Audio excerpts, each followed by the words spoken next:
Hey, what's up, Roxstars? It's Rox coming to you today with a review for Real Housewives of Potomac, season 4, episode 15. I believe it is. It may be 14. One of those. It'll be right on the screen.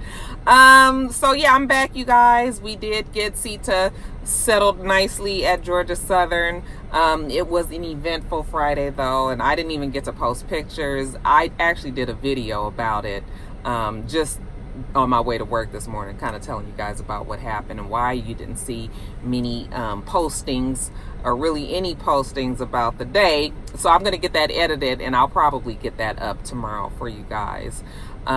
Just letting you know about, the ins and out of getting her settled in her dorm. But everything went really well, and she's there, and I'm happy for her, and she's happy, and she started class today. She's actually in class right now, just spoke to her, and so that went well. Now all I have to deal with is with Joe. But I go through this every year with Joe. You would think it would be less stressful every year, but it's not. And it will get worked out, but in the meantime, Joe stresses, and he stresses me, and the school stresses me, and, so it's just... It is what it fucking is there. I'm telling you, it's just... I did speak to somebody. Turns out it was an answering service. They said that they would have the school, he was going to escalate it and he was going to have the school call me today. I still ain't heard from the motherfuckers. It's 2:20. Okay. So, yeah. But that... Joe is at school. Jada's at school. Everybody is where they're supposed to be. Okay, I'm on my lunch break very late today. I actually just saw the Real Housewives of Potomac, and it was weird that they would go on a trip this late in the game, but it is what it is. Okay, I did have a couple of laugh out loud moments, so I did enjoy the show. Oh, and I got a different setup today. You guys are below me now because last week I had Jada's comforter set for her dorm room in the car with me, so I had that up, and that's why you guys were so much up higher. But now we're gonna see how this works with you guys being below me. I do know you can't see my naps and shit. Like, I was looking at that last week. I was like, Roxanne, you got to do something about this wig and these gray edges and the naps coming out. No, ma'am. No, sir. Y'all not going to be clocking me in my wig unit. Okay. So we had to change it. This is back to the yummy. This is my yummy. That other hair was yummy too, but this is yummy raw Cambodian. Just the regular raw Cambodian at 26 inches. Okay. And I love this hair. It's just... Yummy is absolutely the best hair that I've ever worn. Okay. Just hands down it is. But anyway... that's it. Y'all have to let me know how you feel about being down low today. If you guys turns out you didn't like that, we'll figure out something else. We still trying to get it together, you guys. But as far as the show, the review, let's get to it, shall we? All right, you guys. So the show opens with Giselle. She's with her girls, Angel and Adore. Oh shit! I better plug this phone in. Tells me that this phone ain't gonna have too much juice on it.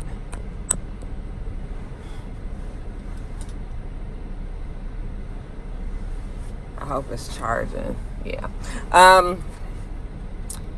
And she's trying to spend time with them because remember Adore, I believe, was the one who said that she felt like, her mom basically kicked her to the curb. So she's taking that time. They seem to have a cool relationship. I always say thank God for Giselle's daughters. They're the only reason why we can almost barely, eensy beensy kind of see that she might be an okay person. If she didn't have them girls, those are her saving grace. If she didn't have them girls, then I don't know what. Okay, because I love her girls. They are cute.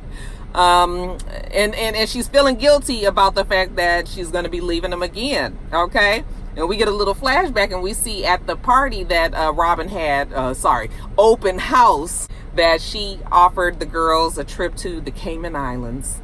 It seems that, not only has she been flipping houses, but she been trying to get her monies together to send the girls to the Cayman Islands. Okay, I said, look at you, Robyn. Okay, Robyn. So they all excited. Everybody's going except for Monique. Monique said that, she's too close to her delivery date. Her doctor won't let her go. And again, thank God for small favors. I'm sure Monique didn't want to go anyway. Okay, Giselle says, well, can Katie go? Oh, yeah, Katie can go. Why not? We love Katie. We do find out also that Robyn is still annoyed with Giselle for what she did at her open house / party for the girls. So she plans on addressing it, with Giselle in the Cayman Islands. I keep wanting to say Cayman Islands, okay? But you know that address, it ain't gonna be nothing. Giselle don't take that bitch seriously. Okay, then we see Ashley, and Ashley is also getting ready for her trip to the Cayman Islands with the girls, okay? She sees her man Michael. He's on the exercise bike as usual, and she's telling him how she feels sick. Okay, so maybe this fresh island air will be just what she needs. Okay, yeah, she's going to the Cayman Islands as well. And she found out that Robyn is having a nautical theme party. So you want to see her costume? No. Okay, we're going to see it anyway. She comes out and, Michael is, turned on or whatever. But she says that she doesn't know how she's going to deal with Katie being there. She hasn't been around Katie in a while. And when she found out that the Katie was talking about her behind her back, now she's kind of not sure exactly how she going to move around her. And Michael says, you know what? You don't even need to worry yourself. As something as small and inconsequential as Katie, you shouldn't even worry your nerves about that. And Ashley says, you know what? You're right. I shouldn't have to worry about Katie. I said, you should, though, because Katie is funny as hell when it comes to Ashley. Oh, that Katie had me cracking up, you guys, but we're going to talk about her in a minute. Now, we see Monique. She's getting her chiropractic services. She says she gets it done every pregnancy. This is her third baby, so this is her, she makes sure that she gets this done. It just loosens her up on the inside and gives her room for the baby to move around in there better. Now, she has Karen with her there as well. I think it's wonderful that Monique includes me, but do I have to see the chiropractor? But we really ain't worried about no damn chiropractors. After he finish his little services, he get on out the room, and we on to the real business of the show. Let's discuss this trip that's coming up. Okay, Monique is so glad that she is not going. I'm looking forward to it because let me tell you, I am hoping that we are at a place where we are able to have a serious conversation. And Monique was like, and you know what'll happen, okay? And Karen says, well, if it's some shit goes down, then I'm not going to participate, okay? As far as what Giselle did at Robyn's party, that was the old Giselle, okay? She needs to get her money back. The therapist is not working. Listen, Giselle is going to be Giselle all times, okay? You either accept the Giselle that is already there because Giselle is damn near 50 and Giselle is not changing, all right? So you get what you get with that, and that's really pretty much it. I don't know why we got to keep on going back and forth about this. Karen did find out that Giselle had a problem with her being on IG when they were all out in New Orleans. I can grieve any way that I want to. Okay, she's low life. She's low fruit. Okay, so at Cayman's, Karen has every intention on talking to Giselle, and they just gonna go from there, and she's gonna let Monique know. Okay, she'll make sure that she FaceTimes her. Now the trip. Everybody's getting to the airport. Okay, this is gonna be the ultimate girls trip. All right. Katie comes. We've got Ashley there. We've got Candace, Karen, Giselle. We got them all except for the fucking host of the show, Robyn. She's not there. They're calling her trying to find out where she is. And I was like, listen, Juan just got off of work. Okay. He had to see if he can borrow somebody's car to take her to the airport. Okay. And that's why she ain't there. It don't make no damn sense that this bitch is always late. I'm telling you, it annoys me. I was even annoyed, and I have nothing to do with none of them. But I cannot stand when somebody is constantly late. They have no respect for anybody's time, okay? Not that they were gonna hold up anything for her, but it's just like, why the fuck you can't get somewhere? But you know what? We got to remember that Robyn lives in Virginia. That bitch is not down nowhere near everybody else, so she got to get a further step. But still, if you knew that you had further to go, then you needed to get your ass up earlier. It is so annoying. That is a pet peeve of mine. But whatever. The rest of the girls get on the plane. They get off to the Cayman Islands. Okay, when they get there, Giselle crowns herself Caribbean queen in the place of Robyn's absence. I'm just like, girl, ain't nobody trying to listen to your ass. But you know what, Giselle, she just takes over. So they're on the bus, and you know they have a little moment where they talk about Katie's wig. I got a good look. Now I did look at Katie's wig. I looked at it for a long time, and it's not so much that the wig is fucked up. Okay, it could be better. But you know, usually when you have a wig that doesn't have a scalp, like when you have like bangs like that, you can work with the wig. The wig just look dirty as fuck. Like, do she wash it is what the problem is here. I feel like if we just get a little cheap oil, get a good flat iron, you know, sit it on down, and she probably would have a real cute Janet Jackson claw, like circa 1990, 92-ish, you know, when she was for real in her Love Will Never Do days. Yeah, if we could just give her something like that. But that shit look like it just don't get washed. And y'all know when you don't wash your hair how ratty it gets. So anyway, y'all, I'm getting off track here. They get to the hotel. Robyn's not there, but she does get on the FaceTime with the girls. Okay, oh, I'm sorry I'm not there. But she has the room assignments. That's right, you guys. So she's going to have Ashley be in the room with her in the presidential suite. Okay, wasn't that nice of her? I said, okay, Ashley and Robyn. Okay, I guess. Okay, then she gonna say that she gonna put Karen and Giselle in the room together. I would have shut that shit down with the fucking quickness. Listen, we already don't get along, or it's very, very difficult for us to even kind of coexist in the same room. There's absolutely no way I'm ruining my fucking trip by being in the same room with her. Okay, now if I got to turn the other cheek and, you know, be nice to her when we at dinner some shit, that's one thing. But a bitch got to go to sleep. I need to be able to rest. I need to be able to get my what is it called? You know, I need to replenish myself when I am in my place, and I need it to be peaceful, and I can't be fucking around. I would have been shut that down, but it looks like they are going to at least try to make it work, but not for long, y'all. Candace says, well, you know what, y'all got so much shit. Just put it out on the table. Just set it out on the table. And let's deal with it. Let's move on. All right, so we're on the table now, right? Giselle doesn't understand why Karen didn't go out with them when they were in New Orleans. Listen, Giselle, I was talking to my people on Instagram and thanking them for being there. And Giselle was like, that ain't what I heard. All right? Listen, the bottom line is, Karen can do whatever the fuck she wants to do. She can grieve the way she wants to. If she feels like she can get on damn Instagram and talking about Africa and any other thing, if that's how she deals with it, fine. Giselle's just being petty, wants to be mad about something. It's so not that big of a deal. Okay, so of course they're arguing and they yelling and screaming, and Candace is like, wait a minute, hold on now. You guys are the matriarchs of the group. Okay, you guys should be setting an example, and of course you should not be fucking yelling at the top of your lungs in this lobby. The white people are watching. They settle it on down, but them two are not in the same room together now, which they never should have been in the first place. Yeah, I'm not doing that, not on my trip. But I was cracking up when Karen was just like, Giselle, I can't stand your monkey ass right now because you are a liar. You know when black people say monkey ass, but we real mad at your ass. But Giselle's like, fuck Karen. She's saying it's about her parents, and it isn't, you know, and that's not why she was mad at Karen and all that. Whatever. So the rooms, we go up to the rooms. We see Ashley and Robyn's room. It's really, really nice. You know, go out on the patio. Oh, this is beautiful. You know, they can't believe they there. Just nice. Next morning, we see Karen call Monique and kind of getting her up to date on what's going on there. Monique has her own problems, though. The baby, you know, she's just overheating and she's just hot. And child, it's just that last trimester. It's a whole bunch of uncomfortableness. Okay, we see Giselle. She's taking a little run on the beach. Okay, that damn Robyn's still not there. Okay, saying how she's got to do better with her time. Okay, I think that we just need to get Juan a car. The motherfucker, we can get him a Ford Fusion or like, you know, a little Kia.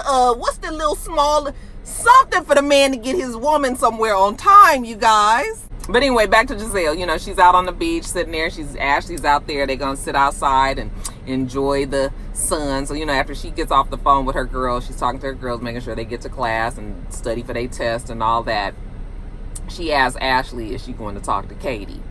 And Ashley says she just doesn't know because, you know, she was trying to be Katie's friend, and for Katie to say all these things behind her back, you know, it's the same drama and the same regurgitated reasoning on every fucking body. You know, somebody's supposed to be my friend and then they say something behind my back. It's like, somebody needs to write a different script for these fucking reality shows. And Giselle, of course, twists the knife by saying that Katie said that, you know, she sold the restaurant, and then the shit that she said about Michael, what Jacob had said about Michael. And of course, this is getting Ashley even more upset. You know, I tried to be her friend, but, you know, it just didn't, you know, she treats me this way. You ain't tried to be a motherfucker's friend on this show at all, except for maybe Giselle. Still don't understand why. But that evening, you know what? We're going to all go to dinner. Okay, get all gussied up. Robyn's still not there. We're going to meet down at the restaurant. Giselle and Katie gets there first. And Giselle says that she's glad that Katie's there, considering, you know, the things that she's going through with the custody of her children. So that tells me that they had thought about adding a lot of Katie's custody problems to the show, and somewhere along the line they edited it out. Okay, they're letting us know enough to know that she's got some personal things going on, but they ain't really leaving it in the show for us to kind of know what the hell is going on. We just know because of real life, we've seen the shit that she's going through, you know, play out on social media. So yeah, we're so glad that Katie is there. Next we see Ashley come down, Karen come down. Karen looks like she's going to some sort of gala. I said, girl, do you know you're gonna be on the sand? Maybe they didn't know. So it's just the four of them for now, and they walk down to the sand, and Ashley goes at Katie right away. So you've been saying a lot of things behind my back. You've been lying on me, talking about the restaurant and saying that Michael was gay, you know, the things that Jacob said. And Katie, you know, that voice, yeah, well, I was talking about Michael, but that has nothing to do with you. And Ashley was like, but that's my husband, you know, and you called me stupid. And Katie was like, I did not call you stupid. And Giselle was like, okay, Katie, now you're going to have to own up to the things that you said. And Ashley is still going on and on, you know, she's very, you know, she's just so disgusted. You lied about the things that I said and the things that I did. And Katie was like, when did I lie? Okay, you told me that you sold the restaurant and that you guys don't have it anymore. And she was like, I told you that we let the head chef buy. She says, okay, that's what I said. You don't own it any longer. Where's the lie in that? And Giselle says, well, Katie, are you going to apologize to Ashley for maybe calling her dumb? Katie was like, no, because she is stupid and she is dumb. I tell you. The shit was so matter of fact. And that was right when Candace was walking up. And when she turned around and was like, oh my God. And Ashley couldn't believe that she just said that to her face. I tell you, I love me some fucking Katie. So it's starting to get real heated. And, you know, so we trying to calm it down. We're trying to calm it down. So Giselle takes Ashley off to the side and, you know, kind of tries to calm her down. The rest of the girls go sit down at the dinner table. So once we get her cooled down, you know, they join the rest of the girls at the dinner table, sans Robyn. Robyn still ain't there, you guys. So they had waited for them to order. So when they get there, you know, everybody orders a Chilean sea bass and the red snapper and the tuna and the whatnots, okay?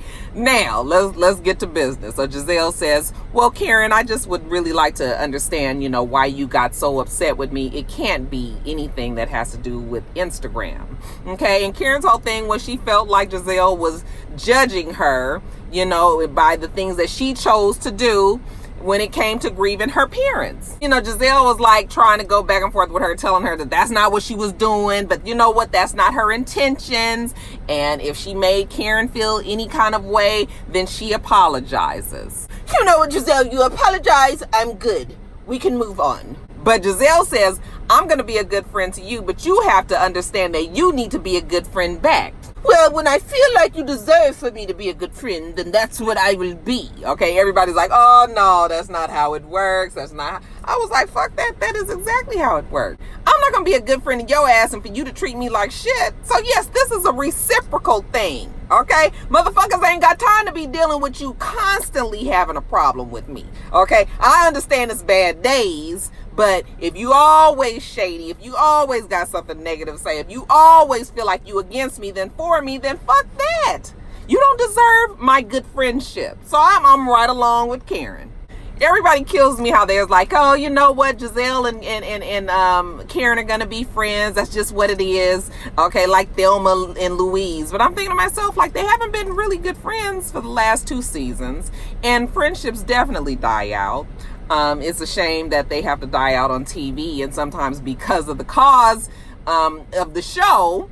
But we can't just keep falling back on, oh, Giselle and Karen are always going to be friends, because really, they really aren't. And I don't think that Karen likes Giselle at all. Giselle, I don't think, cares one way or the other. But I think that Karen has found it, you know, inside of her to just really not like Giselle. Just accepts, the fact that Giselle is a bitch, you know. But, you know, Ashley is just like, you can't be that way. That's not how it works, babe. And Karen was like, excuse me, Ashley, listen, I would call you a complete fucking idiot if you were always to forgive somebody who repeatedly stabbed you in the back. So yes, I will hold a grudge, but meaning this, Giselle, yes, I forgive you, but I will not forget what you did. And really, Karen is just tired of it.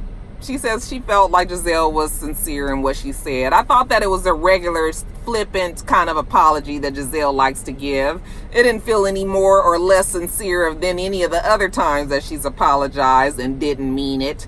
So I just was like, listen, Giselle and Karen, they can keep on figuring out whatever their friendship is going to be. They're not going to keep worrying me, okay? But I believe that Karen has her number. So we move past that. So how is Grand Dame doing? Well, it's funny that you should ask. Okay, when we get back to the States, you're going to receive an invitation. I am going to be giving the Smells. It will be a rollerball. She's gonna let them come. It's not a debut or anything like that. She's just simply letting them smell it. Hey, Giselle asks her if she's handling her own distribution, and she says, you know what, I need to talk to my partners about that. Meaning, bitch, don't ask me nothing else about it. And Giselle took the cue. Bitch must be tired, shit. All right, so while we sitting there talking, Katie's over there with her wig and her food. Candace was like, you know what, Katie, you've been awfully quiet. You know, Katie's like, And then she says, you know, I'm about to have my period, so it makes me really moody. She's already gave y'all the explanation why she is the way that she is. Giselle wants her to apologize to Ashley. And Katie just was like, listen, Ashley, I was saying what everybody was talking about. It wasn't me trying to be messy. It wasn't me trying to be snarky, okay? And I wasn't talking about you. She basically was just talking about Michael. Ashley said, you said that my husband was gay. And Katie was just like, I didn't say that your husband was gay. Everybody else said that your husband was gay. Giselle said that your husband was gay. Karen said that your husband was gay. Robyn said that your husband was gay. I don't know if Candace said that he was gay, but I'm pretty sure that she did say that he was gay. Everybody else said it. So why are you so upset with me when I'm just saying what everybody else is saying? You know what Ashley told her? Because you're not my friend. Okay, so your friends are able to say that your husband's gay, but your non-friend... Ashley, if you don't fucking cut this out. Now, how much sense does that make? Okay? I would hope that your friends wouldn't say that your husband is gay, and that maybe your ones that wasn't your friend could say it. But why do you... I was just like, oh my God, this backward ass bullshit. What Ashley was trying to get at Katie was, this is their group. Okay, and she's not going to allow somebody to come in from the outside, even though Katie was there from the beginning. She just missed a couple of seasons, but she's not going to allow Katie to come in from the outside and try to, you know, be in this group. She said, you're not mentally stable enough to handle what's, you know, the girls in this group. And I was like, oh, we're going to get on mentality. Now, I will admit, Katie probably does have some mental issues. And now, once I really watched this episode and the way that Katie was, you can tell that there's a little bit more going on there than we know. Okay, I did laugh when she was just like, you know, I'm gonna apologize, Ashley. You know, maybe you know, I shouldn't have called you dumb. Maybe I meant stupid. And Ashley was not trying to have it. Oh my God, I was cracking up. You know, she was like, I am funny. I don't give a fuck what none of you guys say. I said, girl, you are definitely funny. But Ashley just was not tickled about it, you know, told her that she wasn't mentally stable. And finally, Katie said, listen, you are absolutely right. Okay, maybe I do have some mental problems going on right now because I am going through a whole lot of shit. Okay, not none of this petty ass shit that you guys are going back and forth about every fucking time we get together. I'm going through some real shit here. Okay, so if you feel like you can't be there for me as a friend, then fine, fuck you. I was like, oh, okay, we just gonna pray over Katie's mind, but really, I really do like Katie. Katie just is dealing with a lot. Okay, but Katie is definitely real because she was really trying to let Ashley know, like, I'm not the only one. You don't have any friends. You think that these girls are your friends? I don't think you have any friends. And you really don't if you think that Robyn, Giselle, Monique, Candace, and Karen are your friends. Like I said, I think Ashley just looks at it as this group. And she's just not going to allow Katie to come in like that. She's trying to keep her on the outs. And I guess it's worked because they're not going to let Katie be at the reunion. But, yeah, I was just like, ooh-wee. And you know that if Katie got to that reunion, she would be spilling it all. It wouldn't just be about Ashley. It would be about production. And that is, they just can't allow that to happen. So that's the bottom line on why Katie won't be there. But honey, Katie was giving it to that bitch's ass. She said, maybe you're not dumb, maybe you're just stupid. I don't know. All right, rock stars, that is it. Let me get off of here, get on back to work, child. Make sure that you rate, comment, and subscribe to the channel. I'm Itsrox. The channel is for Itsrox, and everything else I do will be in the bottom bar. All right. So I hope that you have a wonderful, wonderful rest of your day, and I plan on doing the same. Till next time, rock stars. Bye.